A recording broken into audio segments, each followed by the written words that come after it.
Hello students, welcome to English classes.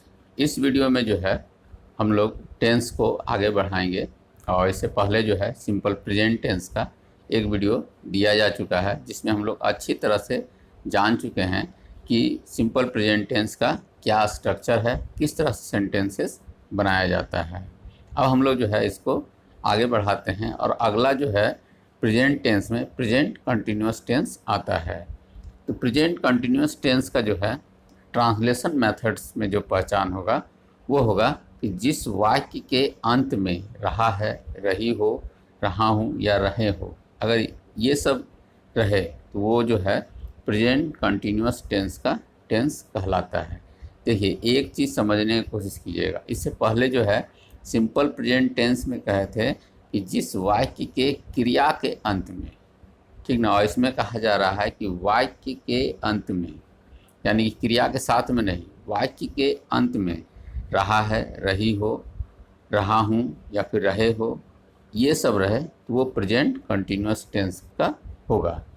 और इसमें जो है हम लोग कुछ हेल्पिंग वर्ब्स का प्रयोग करेंगे जो कि हम लोग को जानना है। जैसे कि आई का साथ में एम का प्रयोग होगा, और यू, वी, दे और मोर देन वन पर्सन्स अगर रहता है तो उसके साथ में आर का प्रयोग होगा, और ही, सी, नेम अगर रहता है तो उसके साथ में इज का प्रयोग होगा। इससे पहले आप ये पढ़ चुके हैं।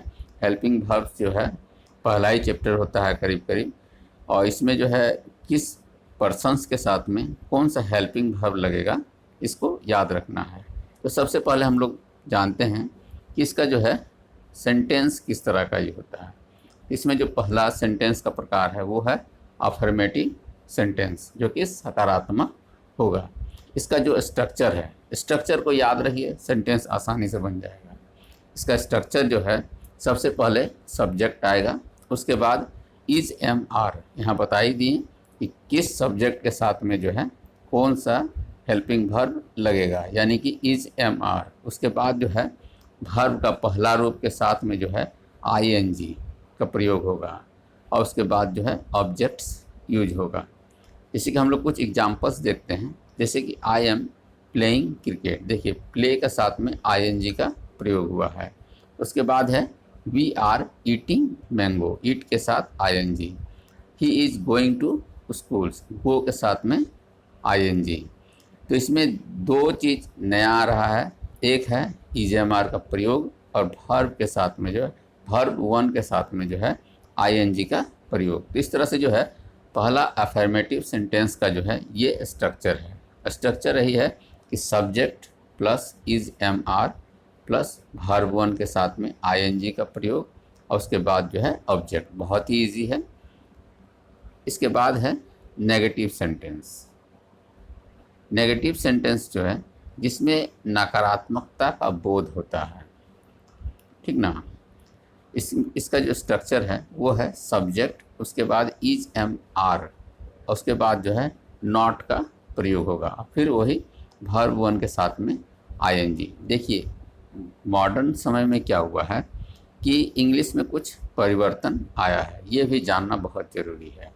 जैसे कि हम लोग बहुत सारी चीज़ जो है शॉर्ट में देखते हैं। जैसे कि इज़ नॉट ना लिख के इजंट लिखा जाता है, एम नॉट ना लिख के एमेंट लिखा जाता है। जैसे कि इस तरह का सेंटेंसेस आप बहुत ज़्यादा आज के समय में प्रयोग होता है। इसके बाद आर नॉट नहीं लिख के आरेंट का प्रयोग किया जाता है। इसलिए अगर ये भी लिखा हुआ रहे तो समझ जाइए कि आरेंट का मतलब होता है आर नॉट, और एमेंट का मतलब एम नॉट होता है, और इजंट का मतलब इज नॉट होता है। तो जो नेगेटिव सेंटेंस है इसका जो है कुछ एग्जाम्पल देखते हैं कि I am not playing cricket, ठीक ना। इसके बाद जो है अगला एग्जाम्पल है we are not eating mango. अगला एग्जाम्पल है he is not going to schools. देखिए, इसी को जो है आई एम नॉट प्लेइंग को, क्रिकेट को जो है आई एम एमेंट भी लिख सकते हैं। इस तरह भी अगर लिखा हुआ रहे तो ये जो है सही है, गलत नहीं है ये। और वी आर नॉट का जगह में जो है वी आरेंट ईटिंग मैंगो भी लिखा रहे तो ये भी सही है। आधुनिक इंग्लिश में इस तरह का सेंटेंसेस का प्रयोग बहुत ज़्यादा हो रहा है। इसलिए नए चीज़ को भी जानना है, लेकिन जो इसका स्ट्रक्चर है उसमें बदलाव नहीं हो सकता। शॉर्ट लिखा जा सकता है लेकिन उसके स्ट्रक्चर में परिवर्तन नहीं होता है, इसलिए इस स्ट्रक्चर को याद रखना है। इसके बाद है इंट्रोगेटिव सेंटेंस। इसका पहचान बता ही दिए हैं। सबसे बड़ा पहचान है कि व्हाट का साइन होगा।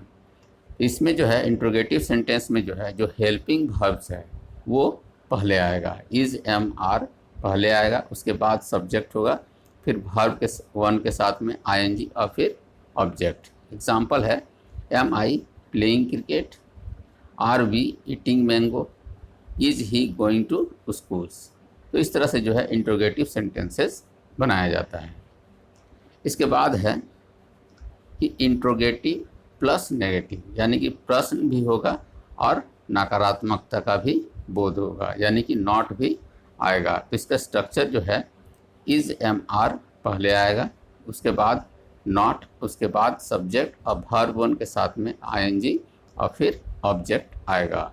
इसका एग्जांपल है am not I playing cricket, are not we eating mango, is not he going to schools. देखिए इसी सेंटेंस को जो है कुछ अलग स्ट्रक्चर में भी बनाया जा सकता है, क्योंकि अलग अलग पुराने किताबों में इस तरह से दिया हुआ है और अभी के जो नए बुक्स आए हैं इसमें कुछ स्ट्रक्चर्स को चेंज किया गया है। जैसे कि am I not playing cricket, जहाँ यहाँ पर जो है एम नॉट पहले आ रहा था, इसमें जो है नॉट आई के बाद आ रहा है। Are we not eating mango, is he not going to schools. तो इस तरह से जो है इंट्रो प्लस नेगेटिव सेंटेंसेस बनाया जाता है। अब हम लोग देखते हैं कि इससे सेंटेंस कैसे बनाया जाता है। इससे पहले भी जो है सिंपल प्रेजेंट टेंस के भी वीडियो में जो है सेंटेंस बनाने बताए थे। देखिए सेंटेंस अपने कॉपी में जो है सभी फॉर्मेट में बनाना है, अफर्मेटिव में भी, नेगेटिव में भी, इंट्रोगेटिव में भी और इंट्रो प्लस नेगेटिव में भी। सेंटेंस बनाने के लिए जो है ये जितना कुछ यहाँ पर बताया जा रहा है, आई वी यू दे ही सी राज रानी, ये सब जो है सब्जेक्ट है। इसको सब्जेक्ट का जगह में पुट करना है। जो स्ट्रक्चर पहले बताया गया है वहाँ पर सब्जेक्ट के जगह में इसको लगाना है। उसके बाद है इज एम आर, ये जो है हेल्पिंग वर्ब है। जैसा आपका सब्जेक्ट होगा उसके अनुसार हेल्पिंग वर्ब होगा। इसमें से जो है ये वर्ब है, ठीक ना। इसमें से एक वर्ब को चुनना है, उसके बाद देखना है कि यहाँ से कौन सा ऑब्जेक्ट्स को लगाना है उसमें। बहुत सिंपल है, इसको जितना ज़्यादा कीजिएगा उतना ज़्यादा आप जो है अंग्रेजी के स्ट्रक्चर को समझ पाइएगा। जैसे हम कुछ एग्जांपल बता रहे हैं, जैसे कि आई के साथ एम लगेगा हेल्पिंग वर्ब। उसके बाद जब हम लोग वर्ब ले रहे हैं तो गोइंग ले रहे हैं, आई एम गोइंग, उसके बाद टू, होम भी ले सकते हैं, धनबाद भी ले सकते हैं, इसमें से किसी एक को ले सकते हैं। तो सेंटेंस क्या बनेगा, I am going to Dhanbad या फिर I am going to home, पहला सेंटेंस हो गया। अब इसके बाद दूसरा सेंटेंस है कि वी के साथ आर होगा, ठीक ना, वी के साथ आर होगा, we are going to Dhanbad या होम, जो लीजिए। फिर अगला सेंटेंस होगा यू के साथ आर। इसके बाद जो है यहाँ से किसी वर्ब को चुन लीजिए, वी आर प्लेइंग ले लेते हैं। तो प्लेइंग में जो है आप कुछ भी बना सकते हैं, क्रिकेट, फुटबॉल, कुछ भी ऑब्जेक्ट्स लगा सकते हैं।